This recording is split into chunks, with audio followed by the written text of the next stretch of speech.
Hi everyone, my name is Yutong. Welcome to the Startup Showcase session for Industry, Building, and Agriculture. I'm a recent Stanford GSP graduate and also trying to do my own startup, and I will be the moderator for this session. So today we are very excited to feature 6 amazing companies in the industry, building, and agriculture space. First off, we have Mizu and Nitricity in the agriculture and water space. We have Furno Materials, PHNX Materials in the building and industry space. And also for HVAC and climate control, we have Dandelion and HVAC Hero. So all these ventures are in the ecosystem supported by the Door School Sustainability Accelerator, which back these sectors. And whether you are an investor or a corporate looking for partnerships or investor looking for the next big opportunity, I encourage you to engage with the speakers today and also check out the emerging startups and projects coming out of the Door School Accelerator. So without further ado, I would like to invite Kathy from Dandelion to the stage. Hi everyone, I'm Kathy from Dandelion.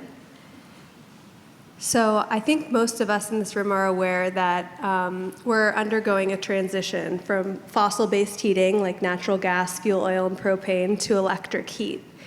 And this has been accelerated by both state and federal policy. So we've just seen such a rapid adoption of clean heat laws, pushing both builders and homeowners across the country to adopt heat pumps.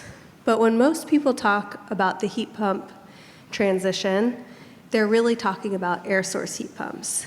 And I'm here to talk about a different type of heat pump, which is geothermal heat pumps or ground source heat pumps. Dandelion was founded in 2017, and we believe geothermal heat pumps will play a major role and should play a major role in this transition. So I'm going to just start by explaining what a geothermal heat pump is for those who are unfamiliar. It has 2 major components. There's a heat pump that sits inside the home, typically in a basement or utility closet or an attic. And it's connected to a ground loop, which there are different types of ground loops, but the one that Dandelion is standardized around and the most common is called a closed loop system. This is just a plastic pipe that is buried in the ground, and it circulates water. And sometimes that water has antifreeze in it. That water circulates through the ground. It comes to thermal equilibrium with the ground, or at least absorbs heat from the ground in the winter, and brings that heat to the heat pump where it can be extracted and used to heat the home. And then in the summer, the cycle reverses, and the heat pump takes heat out of the home like an air conditioner would, but instead of trying to force it into the very hot air outside, it just puts it in that water, which is then circled back through the ground. And the ground is always kind of 55 degrees. Varies a little bit depending on where you are, but it's never that hot, it's never that cold, so it's always very efficient to exchange heat with. And the great thing about this system is that ground loop, because it allows you to exchange heat with the ground, allows you to heat and cool with very, very high efficiency, higher efficiency than any other method, and that translates into very, very low cost. So there's no more cost-effective way to do heating and cooling. And the ground loop will last as long as the home. So once you have one, you have one. But these systems have been very niche in the US because while they're like the most affordable way to heat and cool once you have one, they've been way too expensive to get up front. And that is the problem that Dandelion exists to solve. Dandelion focuses on home builders. So we're really targeting mainstream home builders and trying to show them that actually in many states today, they can adopt geothermal and it will cost them less upfront than doing the conventional option. And we've done this in a few ways. So geothermal has traditionally been a retrofit solution. You don't see mainstream home builders putting geo in. But when you do put geo in when a home is being built, or especially when many homes are being built at the same time, it is dramatically cheaper because you're able to put in many ground loops at once, and just take advantage of the scale cost. So just making that business model choice of going after new construction lets you take a huge chunk of cost out of the upfront cost of geothermal. Then I'll get to this on the next slide, but Dandelion's brought several innovations to the table that's allowed us to drive an additional 30% reduction of the upfront cost for new construction. And then we're able to tell builders how they can take advantage of many incentives that exist, both from state governments and utilities. And then they get to save more because they don't need to extend gas to their development, and they can make other decisions that make their homes less expensive to build. So at the end of the day, in a few states, not everywhere, but a few regions and states of the US, notably Colorado, the Mid-Atlantic, and the Northeast, builders are paying less upfront now for geothermal than they would be for gas furnaces or air source heat pumps, which is kind of amazing. Examples of the types of things we've brought to the market that's allowed us to achieve this net cost milestone include both technology innovations and then just kind of simple business and process improvements. We've designed and brought to market a heat pump that extracts more heat from a given sized ground loop. So the ground loop itself is the most expensive part of the system. If you're able to design a heat pump that doesn't need as much ground loop to perform, that's a very good opportunity for cost savings. We've just brought better modeling to the table, so we're able to design the systems more exactly to the needs of the home, which allows you not to oversize, which also adds unnecessary cost.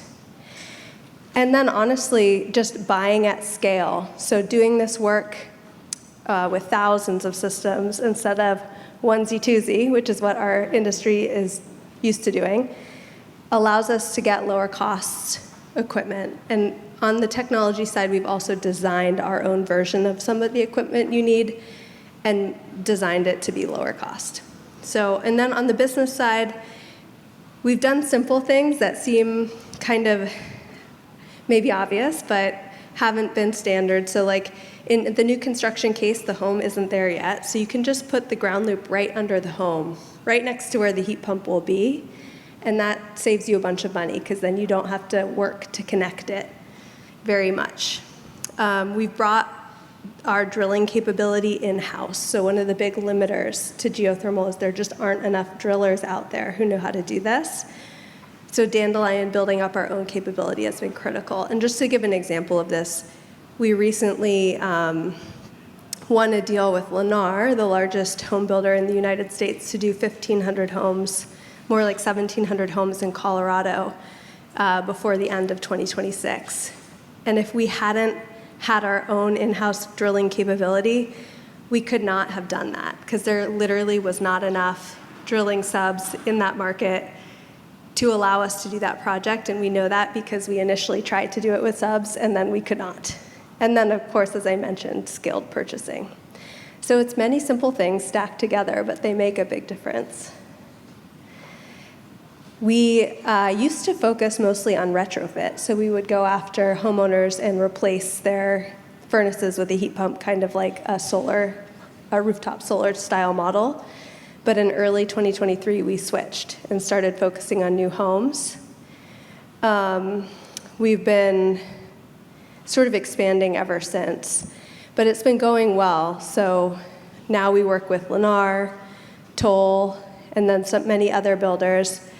And it's exciting for me to see that some of these mainstream builders that traditionally have not necessarily been the earliest adopters of green technologies are embracing geothermal because it makes sense economically for them and allows them to give a premium product to their home buyer for no additional cost. So thank you very much. Good to speak with you.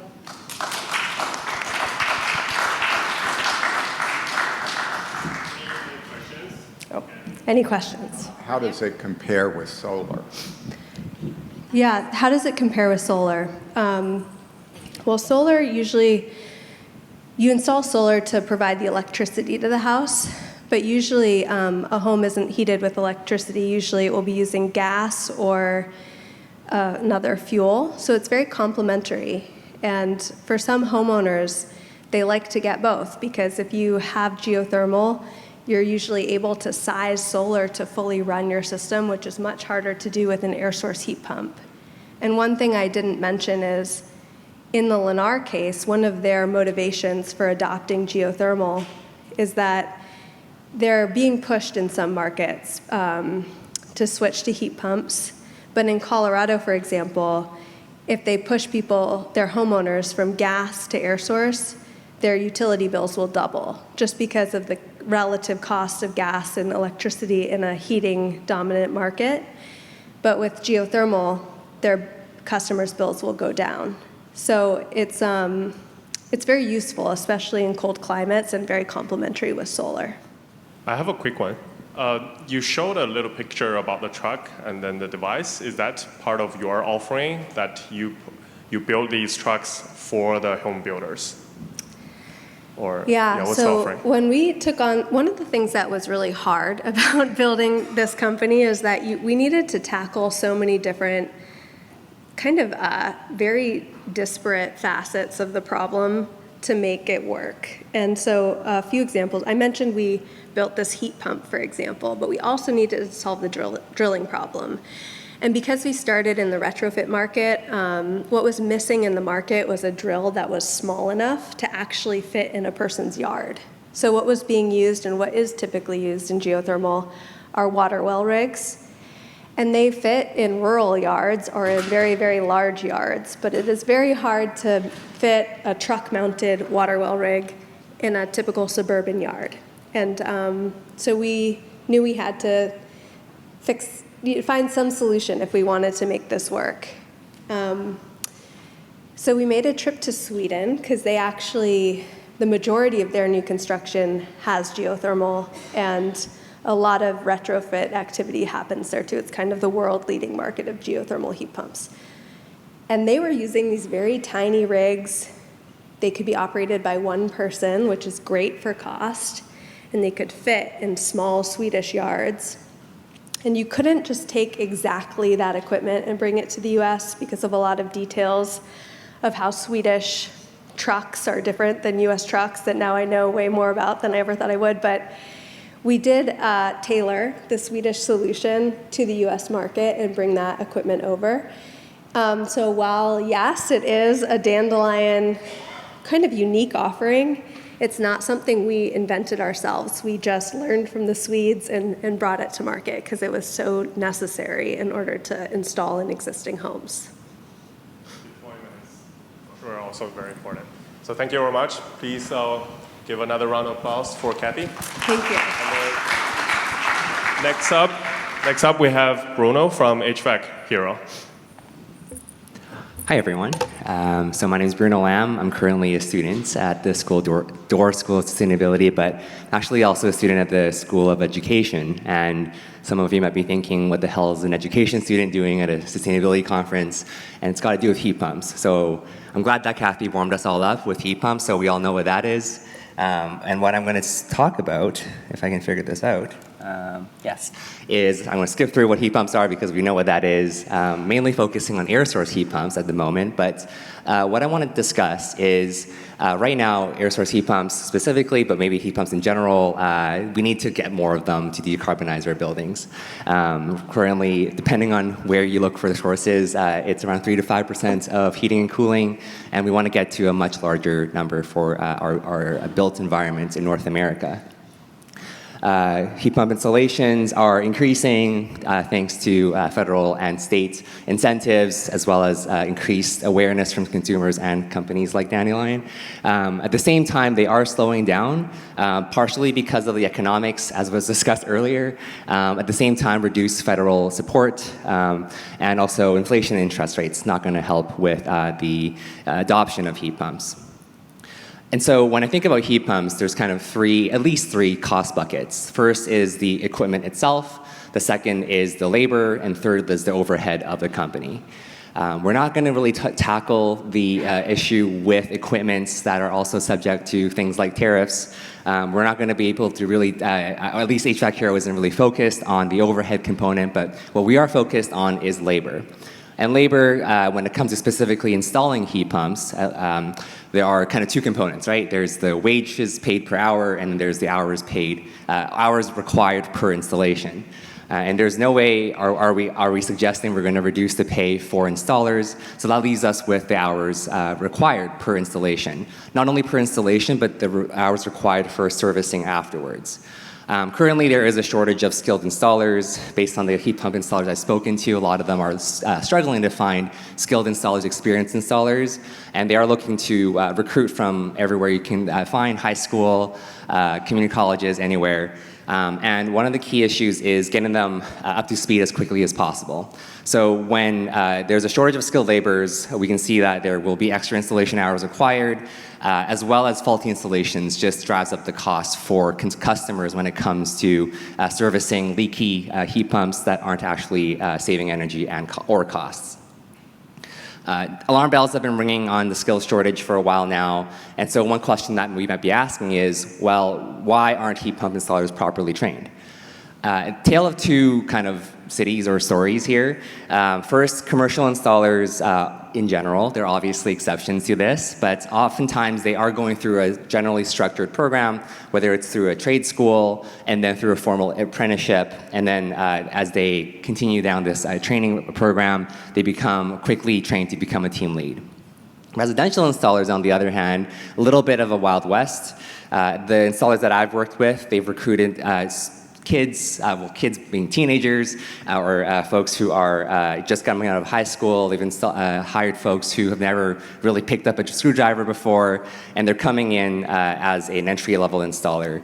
And their best learning source is YouTube and on the job, using their pen and paper or their phones to keep track of what's happening.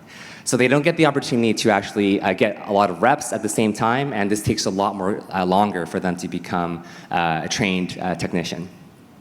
So there you go. So what we've been doing, we've just started about a year and a half ago, speaking to HVAC companies, speaking to the learners, the technicians. We've been working directly with a Berkeley-based heat pump installer called 1888 Heat Pumps, and we've been learning to install heat pumps ourselves so that we get through that experience of design, so that we can design a really good learning experience for technicians. And so what we learned is that to design learning for the climate trades, repetitions is gold. It's a currency of learning. If you get a technician opportunities to practice again and again and again, different types of installations, easy ones, hard ones, things in the middle, that's how they get to learn. Secondly, a mix of physical and digital training is needed. If you've ever tried using a VR headset, drilling a hole through a wall in a virtual environment versus drilling through plywood or stucco in real life on a ladder on a windy day, very different things. So while there is a room for VR simulations, we do want to simulate the real world as much as we can, given it's a very tactile job. And finally, we want to not replace, but we want to enhance the crew's ability to help the learner. We're not trying to replace the tremendous educational benefit that foremen, supervisors, their peers have in their learning journey. So what we've done is build a training program that has three parts, the first one being a combination of a digital learning platform and a physical training station. The physical kind of rendering and also what we built can be seen there. We've got our first learners going through it in the past couple months, and it's going to be, the focus is to be able to embed both the digital and the physical training elements in a really cohesive way, which leads us to our learner analytics, partnering with the School of Education. We're using a platform that takes learning sciences into consideration. We're going to be modeling their knowledge, understanding where the skills gaps are, so that we understand what to precisely help them target in order to actually help them become more skilled quickly. And then finally, we're going to be empowering but not replacing their supervisors, the peers, to help deliver the content and the training that this particular learner needs in order to be more skilled as a technician. So I'll wrap up here. We're quite early. What we're focusing on right now is working directly with heat pump installers, really focus one-on-one at the moment, becoming their kind of in-house last mile training beyond the trade school. We're focusing on helping them figure out how to get into the learners, get into the choreography, the rhythms of a HVAC company, so that we can reduce the amount of time required to install a heat pump and also ensure there's fewer mistakes made. Eventually, we have some ideas about how we can expand and scale. I won't go into details for now, but I really appreciate the time being able to share where we are today. Thank you.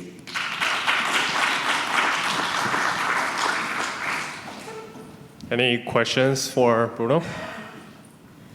First, just want to say that was a really great presentation, and I like how you're tackling the education aspect head on. Do you see in the future a point where maybe there's an inflection point where installation time for this technology is actually less than traditional HVAC we have today? I think that'd be a great problem to have.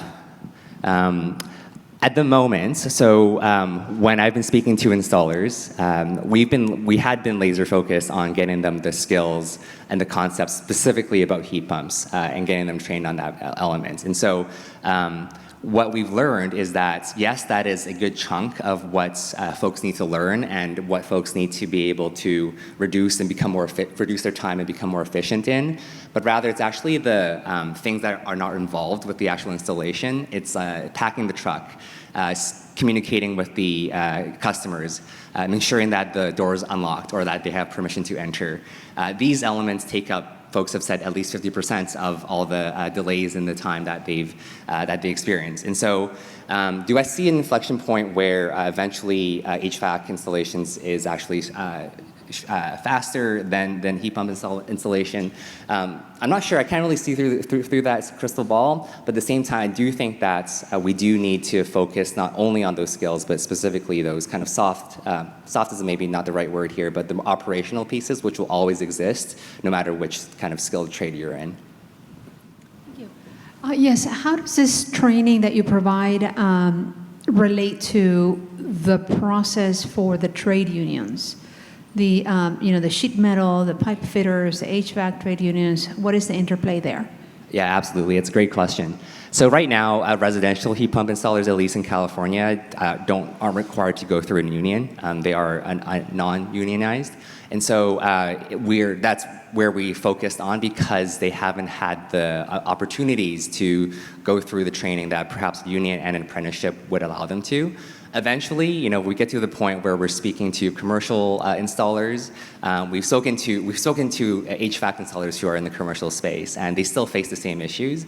What we're trying to do is we're not replacing trade schools. We're not replacing apprenticeships. In fact, if someone can get it cheap and go through an apprenticeship program, which they're getting paid, that's great. What we're thinking about are the last mile training pieces. So as I mentioned before, like ensuring like they're up to speed with the lingo of the jargon of that particular company, ensuring that they understand how a company wants to prepare before the day of the installation, staging, ensuring everything's in the truck as needed, reducing those warehouse runs.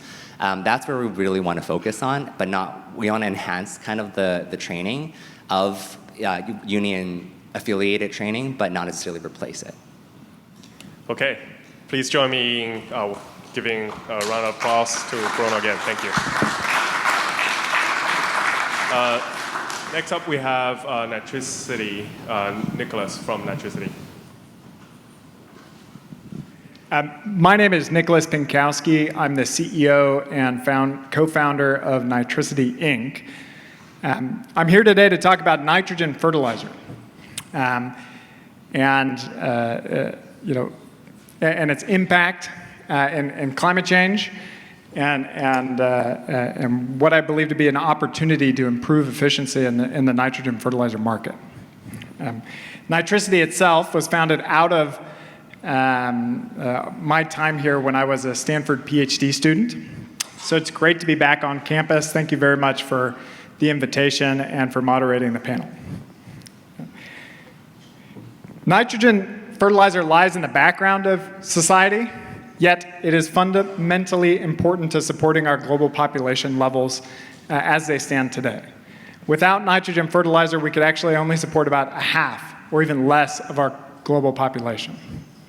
At the same time, fertilizer, as it's made today, contributes about 5% of all global total GHG emissions. This comes from the manufacturing of fertilizer as well as its field application. It's also one of the most inefficient industries in the world. Today, there's a statistic called the nitrogen use efficiency. This statistic relates to the amount of nitrogen that gets absorbed or assimilated into plant roots versus the amount that a farmer applies to the field.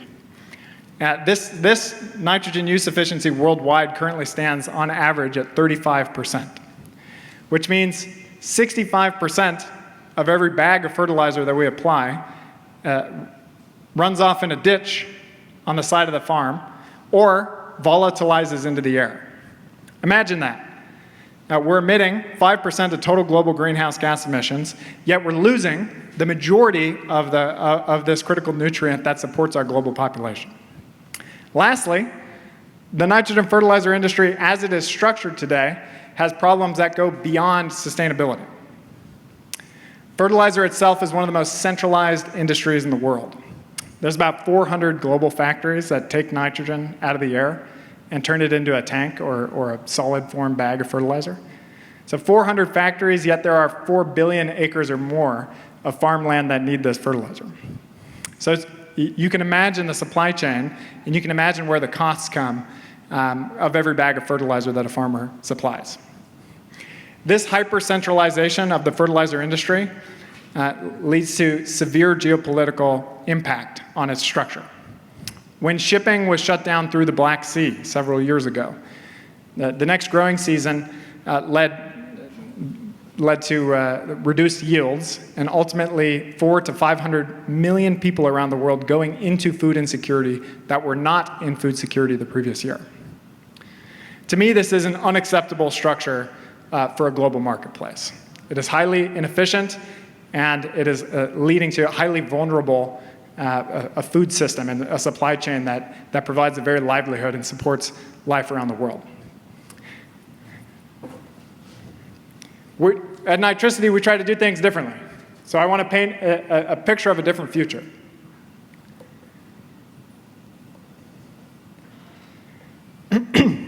I talked about the emissions and inefficiencies. I want to talk about some of the options available to farmers today.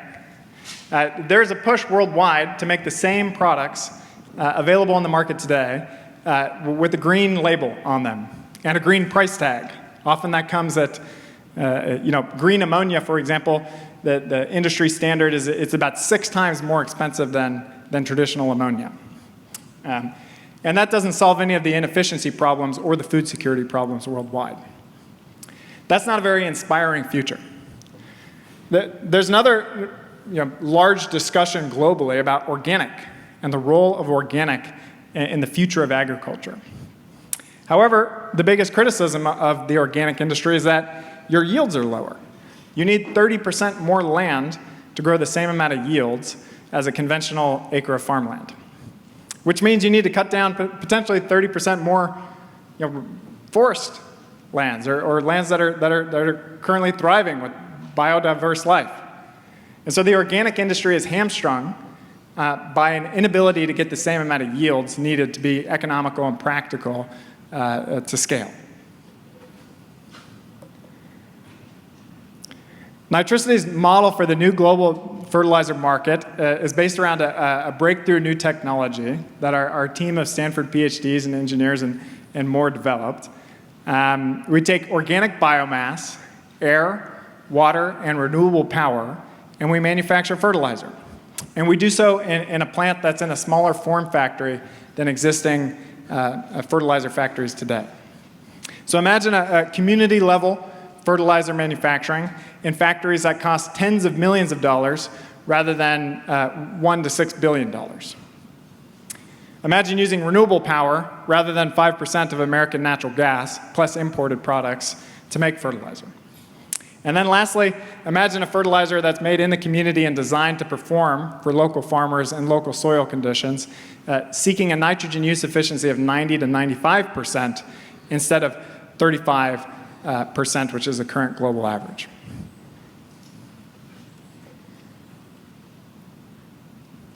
That last note is very important, is designing a product that performs for soil. So we need to design a future fertilizer product that's not optimized for factories and freight that brings it to farms, but instead that is designed for farmers in their fields to drive performance.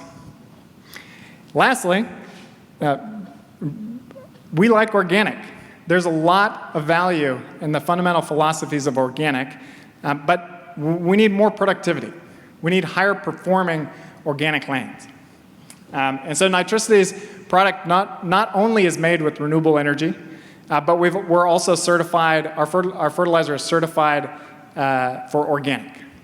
And so we provide reliable nitrogen. We have very strong field trial performance. We sell based on the merit of our product. We have the appropriate organic listings, that's OMRI and CDFA OIM. And we compete against fertilizers that, well, frankly, they stink. Organic fertilizers in the market today are blood meal, molasses, fish emulsion, soy hydrolysate, which is kind of like a viscous, thick fluid prone to clogging irrigation equipment. This is what is being used in the organic industry and ultimately contributing to lower yields and farmer headaches. And then we sell on the practicality and the workability of this product, that it's irrigable. It flows through farm equipment without clogging. A picture of our product, as made in Fremont, California, by our intrepid team of engineers is shown in the tote there. We also can provide it by the tanker. This shows an emissions comparison of our product versus chicken manure, a very common organic fertilizer, calcium nitrate, a synthetic fertilizer using greenhouses, and ammonia. These are preliminary estimates. We received our ISO-compliant LCA actually just yesterday, and so we're yet to unpack that 40-page report. But by our initial estimates, this will create a 5x decrease in emissions over a fertilizer like chicken manure, a 10x decrease in emissions over a high-performing fertilizer in the market today used for greenhouses, that calcium nitrate, and a 3x reduction in emissions in comparison to ammonia.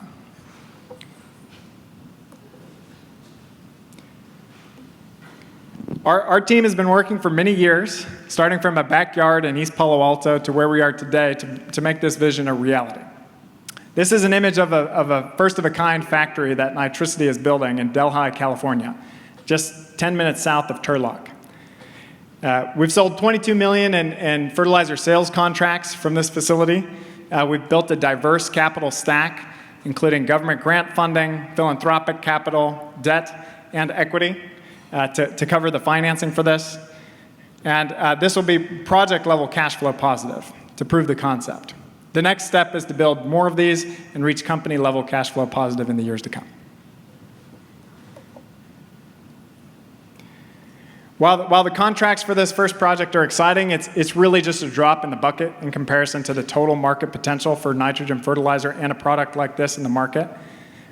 When you work every day on these hard industries that we hear from other entrepreneurs about, everyone here is working on big problems. This equates to large market opportunities in the long run. Fertilizer itself is a $300 billion global marketplace. Our beachhead market, which is a segment of a segment, we estimate at about $11 billion worldwide. As I said, it's great to be back in Stanford. There's so many great ideas and great entrepreneurs here. This is where our founders are from. We've since built an experienced management team over the years and a distinguished investment syndicate, including Coastal Ventures, Fine Structure Ventures, Energy Impact Partners, and many more. One of my favorite partners, not to single anyone out, but I'm from Colorado, and we recently started working with Chipotle's CVC, Cultivate Next. Chipotle's very first burrito shop is about 5 minutes away from the hospital that I was born. So if you go to a Chipotle and the vegetables in that burrito next year will likely be made with Nitricity fertilizer, and you can feel good about eating a burrito or food with lower greenhouse gas emissions. All right, thank you very much, and I'm here if you have any questions.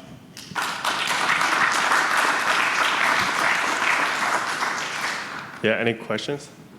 Sorry, I've forgotten your name, but that's absolutely fantastic. Could you tell me what is the input? We saw things falling off those trees going into a plant. What's the input?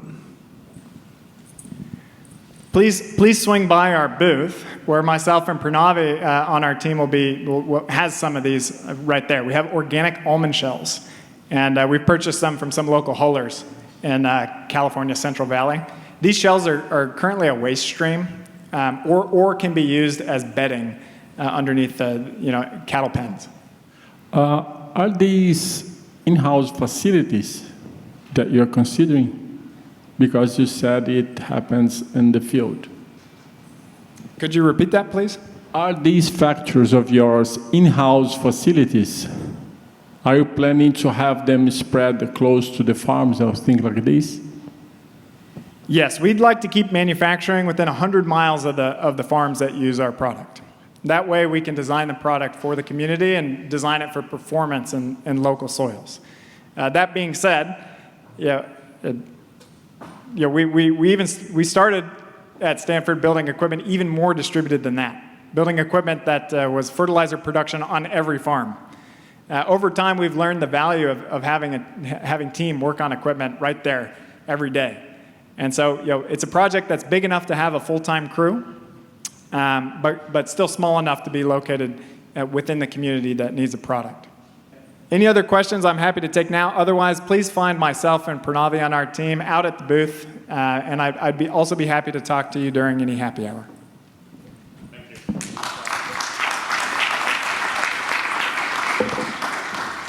you. Next up, we have Tomo from Mizu. Good afternoon, everyone. My name is Tomo. I'm co-founder and CEO of Mizu Water One. I'm going to talk about what's in this picture, water in agriculture, and a little bit of climate adaptation. What we are offering is, in one line, TurboTax for water in agriculture. And I'd like to start with why we found this problem to be the most important problems to solve right now. Myself, born and raised in Japan, spent vast majority of career in private equity and agricultural finance. Before Stanford, I was managing 30,000 smallholder farmer portfolio in Kenya, planting 40% of Kenya's tree as a CFO of a nature-based solution startup. My co-founder, Ryo, was a youngest chief corn trader at Japan's largest trading house, importing 20% of Japan's corn. And we both lost money and assets for one reason and one reason only: water. And that's why we decided to work on this problem of water volatility and challenges in agriculture, which make or break the yield every year. And the third person in this co-founding team is Chloe. She is a PhD in hydrology. She's been working across different aquifers in African continent, connecting the data and water and climate all together. So essentially, we are nerdy people focused on agriculture, water, on-the-ground adaptation. And a little bit about why water. Water is one of the teeth of climate change. 9 out of 10 climate hazards, so-called, are water-driven, according to World Bank, and 70% of water is used in agriculture alone. So if you remember Bill Gates' famous book about mitigation, the pie chart would be looking much more simple when you look at water. And US alone, it's a $5 trillion asset industry, and California alone has, for example, $50 billion of agriculture GDP. And just to frame it in your scale, agriculture is about twice the size of auto industry in the US today. So this is an industry problem. This is not an environmental problem. It's an economics problem. And you can see the picture here. One side representing water stress today, and the right side represents water stress expected in the coming 5 years. And you can see a lot of red in the Midwest area where we see more and more agricultural production. And this is not only in US. It's also about the global issue, and this is the globalized version of the map in 2030 water stress. And you see these areas adopting new waves of regulations as well to restrict water use, to control water management, because simply water become too scarce of a resource for many people to just pump as they wish. And I'll take an example of California today to just give you a context of what's going on the ground. If you are a farmer trying to manage your farmland and increase weather volatility and other things, you're facing 3 problems. 1, water depletion. You are no longer having the same amount of water you used to have. Second, you are under climate stress. So volatility of weather makes water unreliable. The seasonality is changing. Regulation, finally, are penalizing you for pumping water, using water, despite the fact that you absolutely need water to grow anything. So based on that, if one of the farmers we work with mentions this quote, "Water used to be like an air, free and unlimited. But now it's like money. You have to budget it and manage it really proactively, or you're going to go bankrupt." And that is what's happening. And you can see this picture is Trina's crop just pulled out because there's no water anymore. All the things that we hear about water is almost like a currency. You have to manage it, you have to bank it, you have to account for it. All of these concepts are similar to what we would see in the day-to-day financial management. And what we are building is precisely the tool that allows growers, farmers, farmland owners to do that. Water budgeting, accounting, and crediting platform. And that's what we are building. We're 100% on software. We are integrating with the various IoT devices, and we are working in Central Valley agriculture community as a starting beachhead market. What we do, you can just see the pictures up on the top. You see a bunch of Excels, bunch of paperwork, bunch of pictures. That's how chaotic things are if you're a farmer trying to actively stay on top of it. And as you can see, a lot of fintech tools exist in your wallet or phone to manage your bank account.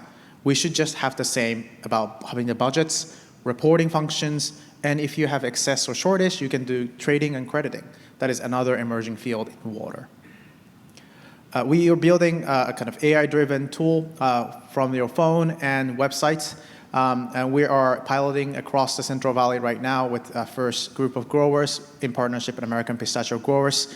And it just looks like any other dashboards, but just for water that you are stressed out about, but you haven't had a chance to really consolidate everything into.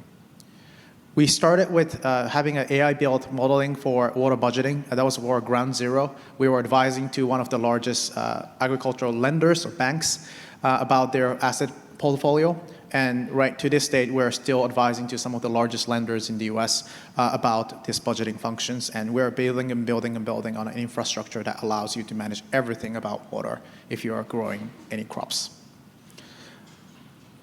Charts are boring, pictures are more fun, so you can see how farmers are taking pictures and taking records. So this is one way that we allow our users to take the records. So thinking about kind of uploading your receipt pictures, and then you will see the invoice and accounting and bank accounts done.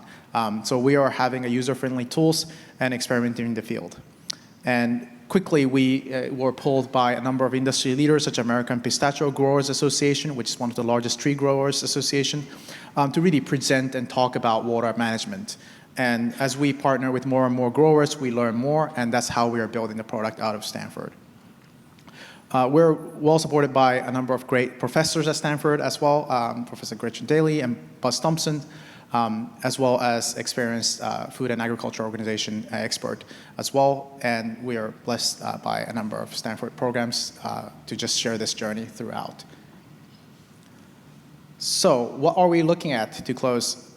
What we are looking at is the future of water management as a society in agriculture. I mentioned 70% of water is coming from agriculture water use. What if you can actually save 10% of water in agriculture? What does that mean? That means that urban areas or industry areas that are currently using 10% of water to just double or at least 1.5x the water they can have. And that's a significant buffer that humanity can get. And since climate change is just a volatility in water, we can really control water and take active position only if we can manage water in agriculture well. So we're building the infrastructure toward that, and that's a long time, but that's an ambitious goal that is needed in the time when you don't really know what it's going to be the rainfall next year. That's about it. Thank you very much. Really looking forward to any questions you may have, and here's my contact.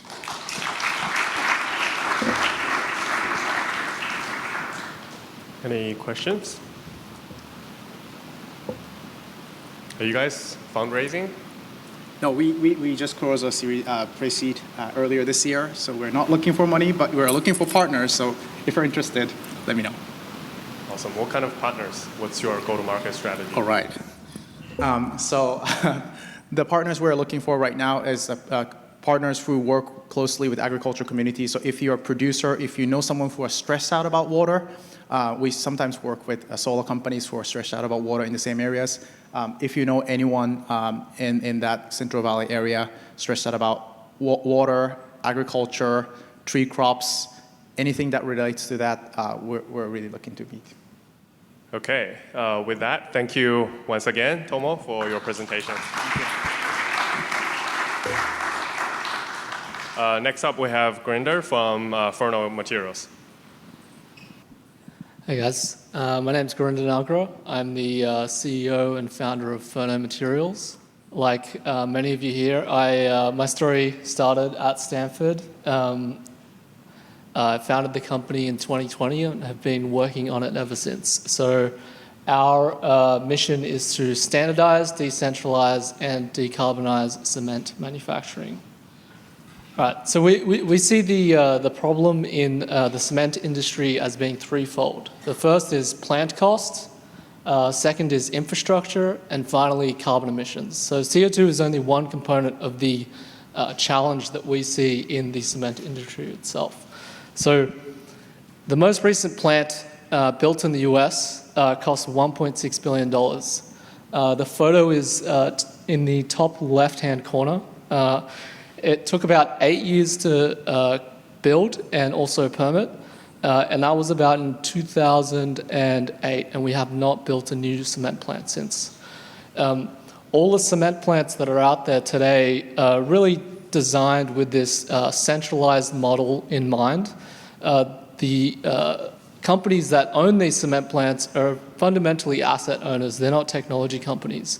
They build these plants, they stay on, they run, and they produce cement. That's their sole job, and they keep them on. And the way that we make cement today is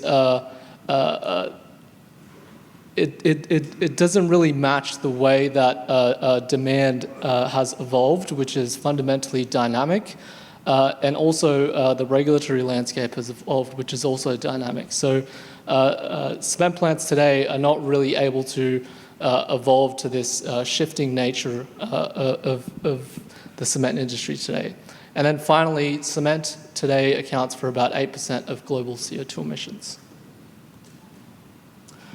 In the US, since we have not built a new plant in the last close to 20 years, the way that we've managed to meet our increasing demand has been to fundamentally import cement. And so imports have tripled over the last decade alone, and they account for about a quarter of the US's cement consumption to date. And so this has led to this phenomenon that we stumbled upon, which we like to call cement deserts. So this is a map of the US with the blue being limestone deposits, which is the core raw material that you need to make cement. And then we have these shaded regions, which we call cement deserts. So the gray are what we call access deserts, where it's physically hard to actually get cement into those regions. We found customers of cement in those regions paying up to 3 times the market price of cement, primarily as a function of transport and also just regional monopoly in those areas. So cement goes through 3 or 4 different distributors to eventually get to the end consumer of cement in some of those regions. And then the second area that I've highlighted in green are what we call regulated deserts. So these are areas where essentially local regulations on SOx, NOx, or CO emissions have fundamentally capped off any extra or new cement production coming online in those regions. And so as a result, we've effectively capped off the production or building new cement plants and have been resulting to imports to meet demand. So just to reiterate, there's 3 key barriers strangling supply. Number 1 is cost. Number 2 is regulations. And finally, and this kind of relates to regulations, is the way that we make cement, it's fundamentally single use. So you need to develop new mines and new quarries, which take a really long time to permit to actually make cement. And so this kind of leads us to why do these cement plants have to be so big, and what is our solution today, and how do we kind of address that? So the photo on the left shows the inside and the heart of a traditional cement plant itself. So most people have seen the outside of a cement plant, however, very few have actually peered into the heart of a cement plant itself. So the rotary kiln on the left, the heart of the process heats up cement to around 1500 degrees Celsius. The key thing I want to really get across by that image is that it's 90% empty and about 10% full of material, and that's the way that it operates. So effectively, the way that we make cement today is we're effectively using a flamethrower to light a match. It's the analogy that I like to use. And so what we developed at Furno is a way to, instead of the system being 90% empty, essentially pack a reactor 100% full of material. And we developed a combustion technology that allows us to get to those temperatures with a system that's 100% full of material. And so what this means is we're able to 10x the throughput per meter cubed, and also half the amount of energy needed to actually make each ton of cement. And so what does this translate to when you look at the kind of outside of the cement plant itself? Instead of 4 separate stages of cement production and 4 separate pieces of equipment like there is today across the equivalent of 4 football fields, we're able to undergo that same process in the world's smallest, most energy and capital efficient cement production unit to date, which is about 2 meters high, 2 meters wide, and you just copy and paste those to match a certain capacity. What this leads to is a fundamental advantage in the entry to the cement business. So we reduced the barrier to entry into cement by 100x. Every other solution out there requires effectively paying hundreds of millions to billions in order to build a new cement plant or something that's commercially viable. We can do that with 100x lower cost. And when we look at CO2 emissions, we really see this as a 2-phase or multi-phased approach. So the first phase is where we're at today.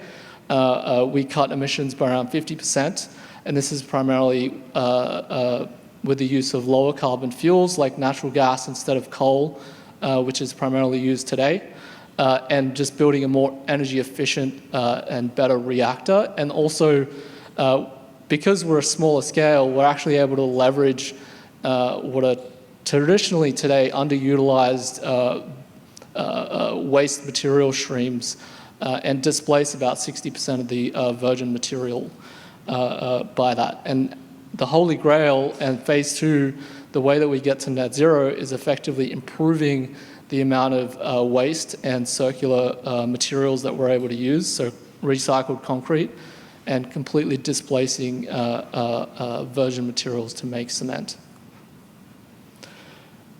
This is a snapshot of our first commercial plant that we recently announced. We expect to kick this off by the end of the year / early next year. So this is in partnership with one of the largest concrete producers in the US. They're based out in the Midwest. They're currently importing cement from Turkey. And so what we do is we enable them to be able to locally produce their own cement. Immediately, this will result in a 50% CO2 reduction with a path to 82% by 2030. The partner there is providing the site. They're off-taking all of the cement. They're also helping us source all the raw materials that we need. They have about 80 sites across the US. This is just one of them. So this will really provide a model for how we work with independent concrete producers around the US and around the world. This is our team. It's a fairly significant Stanford presence. So it's myself. Mandeep was formerly at the GSB here, and then we have our science team there as well with a lot of Stanford alums. And that's it.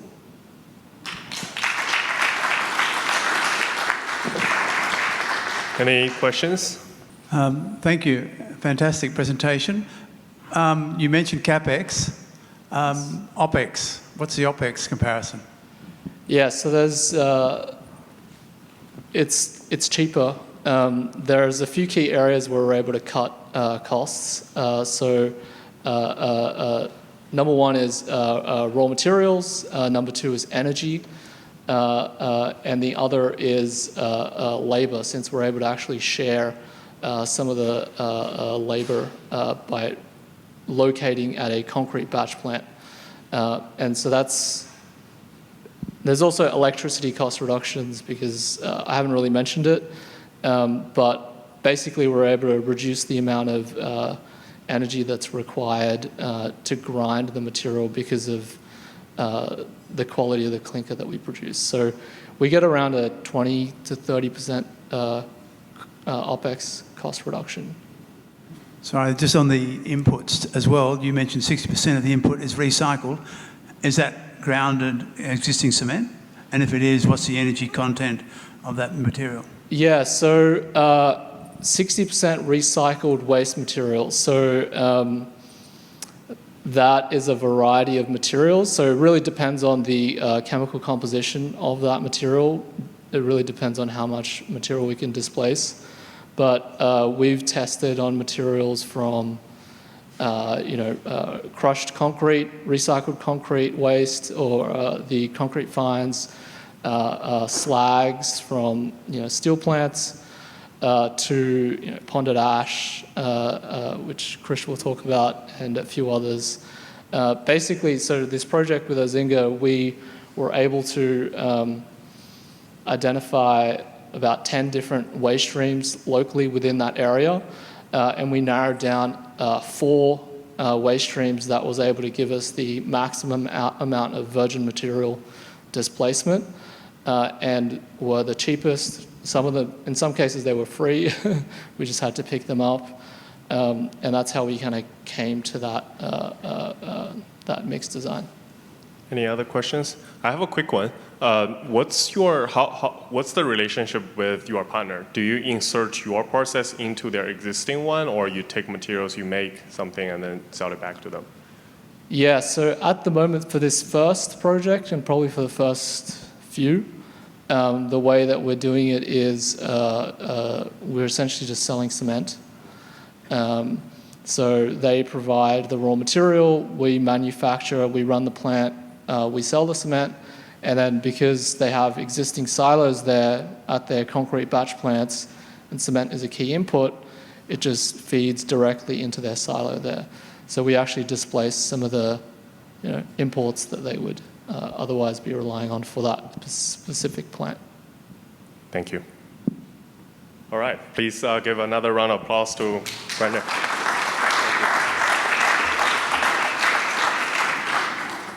Next up, we have Krish from PHNX Materials. Awesome. Hi, everyone. It's nice to see y'all. My name is Krish Mehta, CEO of PHNX Materials. We refine yesterday's waste and reclaim it to reinvent tomorrow's products. Gurinder actually teed this up really nicely, so thank you for that. Just some background onto cement, concrete, some of these terms. A lot of you may be familiar with this, but maybe not. So you can think of cement as a glue that binds sand and gravel together to make concrete.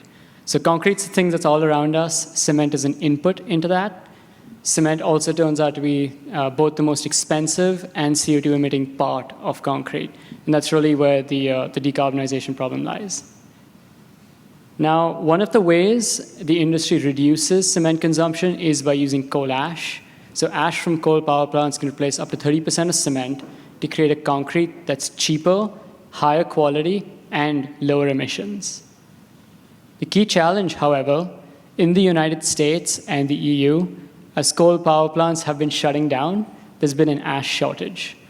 Already, we're seeing the impacts of this ash shortage with the price of ash gone up between 2 to 3 times across different regions in the US. Fast forward to 2040, we anticipate there's going to be a 30 million ton shortage of material.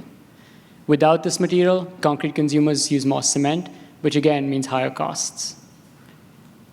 Now, there is a perfect solution. So over decades of burning coal, there are large landfills of ash which contain up to 2.9 billion tons of material. This is effectively infinite. It can satisfy north of 100 years of demand. It's also reliable because you can now produce the product when customers require it. And critically, these sites are closer to customers.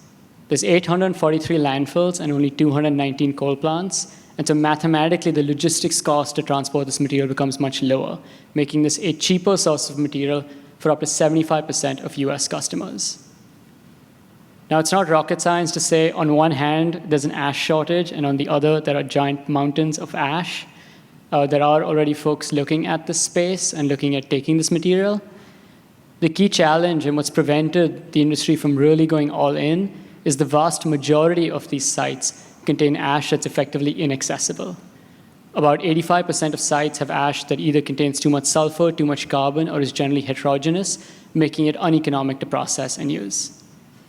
It's also worth noting that these sites contaminate groundwater. They're considered a massive liability for utilities. And so utilities actually pay fairly high operational costs as well as liability fees to manage and operate these sites. That's where we come in. Phoenix is the team to unlock 2 billion tons of ash. I, like Gurinder and others, was also at Stanford at my MBA alongside my master's as a Knight Hennessy scholar. That's where I met my co-founder, Jorge, who is a world-leading cement expert with 15 years of experience in the industry. And then we're joined by 2 exceptional members who've been leading the chemical scale-up of our process. We also have utility partners that we're working with. So we have 6 utilities that cumulatively own 600 million tons of ash. That's about 20% of US total ash. They are really excited by this because we are taking what is otherwise a liability for them into a potential revenue stream. And so we have a 3-step process to refine ash to cash. First, we use proprietary data that we've gathered to identify the best sites. Second, we separate out those impurities.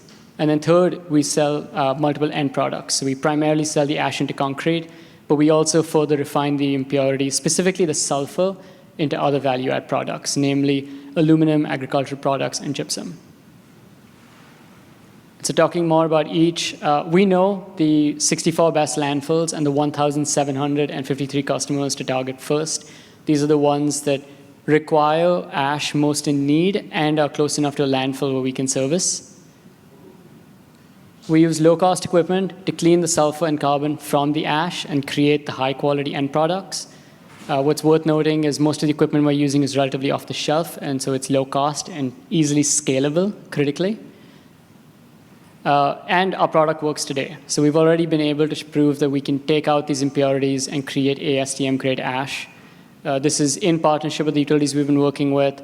We're at about 20 kgs of product per day in lab right now. And this has been shown, or we've shown our process across material from 10 different sites. This is just a picture of my co-founder. Doing this is highly lucrative. So the ash itself or just selling the ash itself into concrete has net margins on the order of 25%.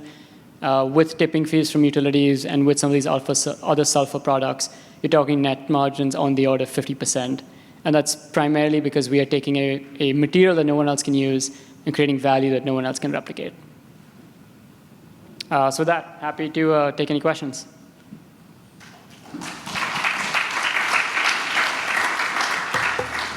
Oh, I should use this platform actually to ask for 2 things. The first is, if anyone has any connections with other utilities or coal power plants, we're constantly looking to expand the number of people we're working with. And then secondly, we are currently hiring for a director of plant development, so someone who can help scale up our first pilot facility. So anyone who knows of anyone with experience setting up similar facilities, please let me know. Really cool stuff, so thank you. I was a little surprised when you said the solution that you're deploying is primarily off-the-shelf parts. Do you see any risk there from competition, and do you have a need to insulate yourself from that? Yeah, we get that question a lot, especially from like investors, I would say. The fact of the matter is the industry we operate in is such low margins and it's so cost sensitive that if you're using anything that's not off the shelf, it's too expensive. So initially we actually did have like a reactor that we had built out to do this. And in fact, some of the first few success processes we did was with like a proprietary process. We learned pretty quickly that that's not the way to scale. Our most recent reactor is literally like a giant bucket. Like it's like a tub we got from Home Depot. And that's just because that's what the industry that's what the industry requires, really. Our process is what's unique. And so it's a wet chemical process, chemical and physical. And so it's really the putting together of different processes that have been used in different industries towards this application. I also don't think the barrier to entry for folks is going to be, in an industry like this, it's not going to be purely IP. It's going to be scale, partnerships, and manufacturing. Just a quick follow-up to that. Do you have any patents on your process? We have 4 patents currently. We've filed provisionals, but we're still waiting for them to convert. Awesome. Please join me in thanking Krish again. Please stay on stage. I would like to invite all the speakers back to stage for a little Q&A and interaction. As you know, that all 6 founders graduated or currently at Stanford. And then we have these 3 pairs of companies, one more established, one emerging. I would like to get everyone to be on the stage and then just talk among each other. And also, if you guys have any questions, feel free to ask.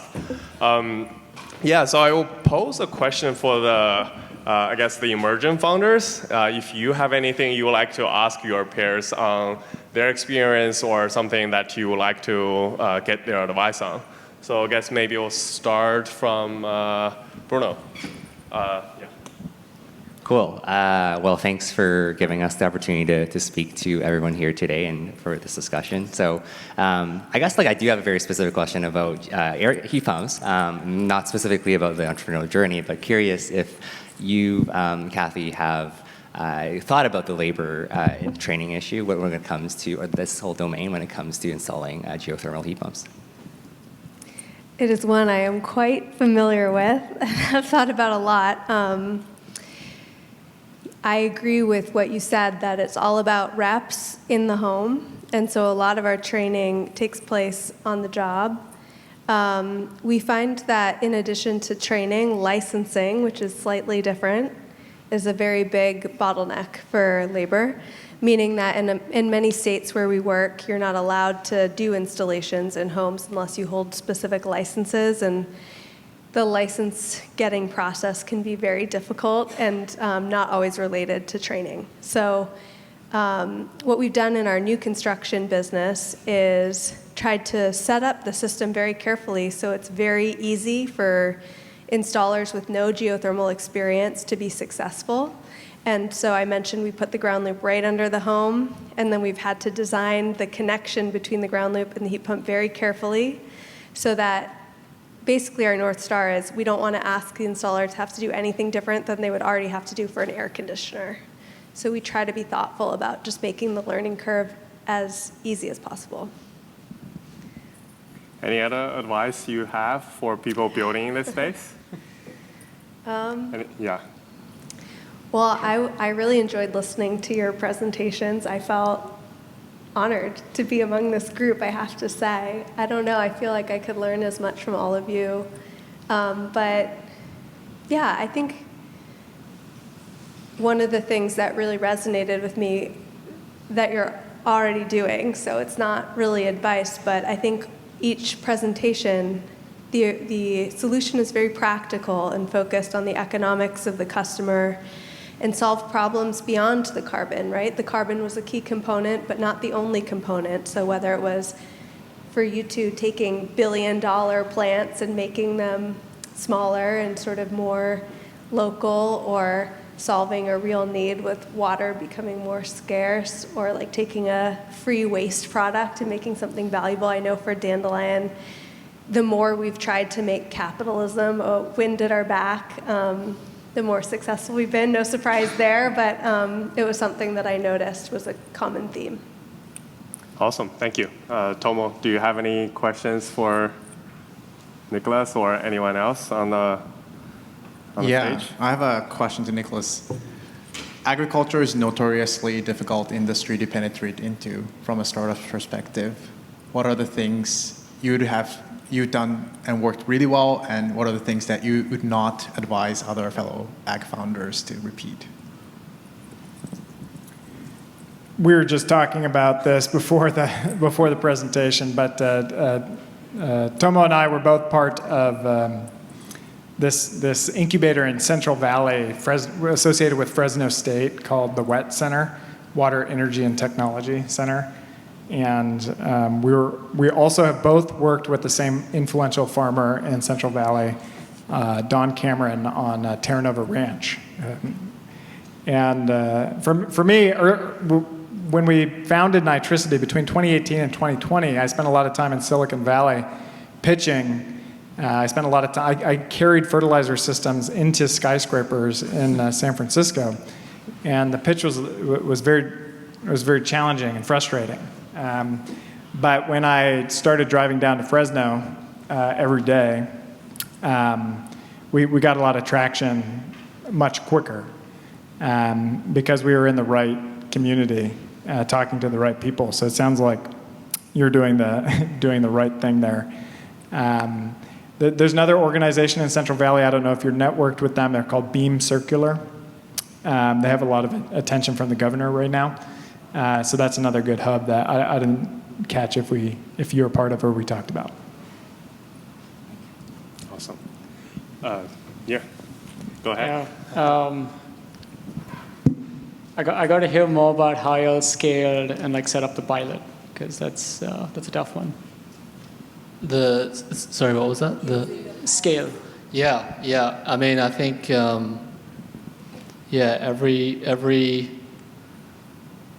every scale up or every kind of next iteration has its own challenges, and you can only anticipate so much. Things always break. It's just part of the process. I'm hearing just do it and see what happens. Yeah, I mean, I think you have to, and you have to have that kind of attitude. Otherwise, you probably won't in the first place. I mean, so to give an example, so when we switched from, and I didn't even cover it in the presentation. So when we switched from like a kind of lab type of setup, and once we'd proven out the combustion technology, we had to kind of build more of a continuous, durable system to produce our cement. And one of the kind of reasons we realized why people had never really done this before was because of, or leveraged our type of combustion system to make cement before. And one of the reasons why it's so hard is because the thermal gradient in our reactor goes from around 1500 C to 200 C or less within the space of about 10 inches. And so there's very few materials out there that can actually withstand that, and then on top of that also withstand the chemical abrasion from the material itself. So we tried to work with industry folks. It didn't work out, so we just decided we had to do this in-house ourselves. And that was about a 9-month ordeal, just iterating, building our own reactors, refractories in-house. We eventually ended up doing it, but yes, it's a grind, and there's probably more of those around the corner. So. Awesome. Any questions you have among each other, and also for the audience, if you have any other further questions? Okay. I have one question for the audience. Yeah. What, out of the crowd today, how many folks are considering starting a company versus how many folks are considering investing in a company? I'm just curious about the makeup of the audience. How many people here are wanting to start a company, and that is why you came? And then is the majority of the rest of the attendees investors? Okay, thanks.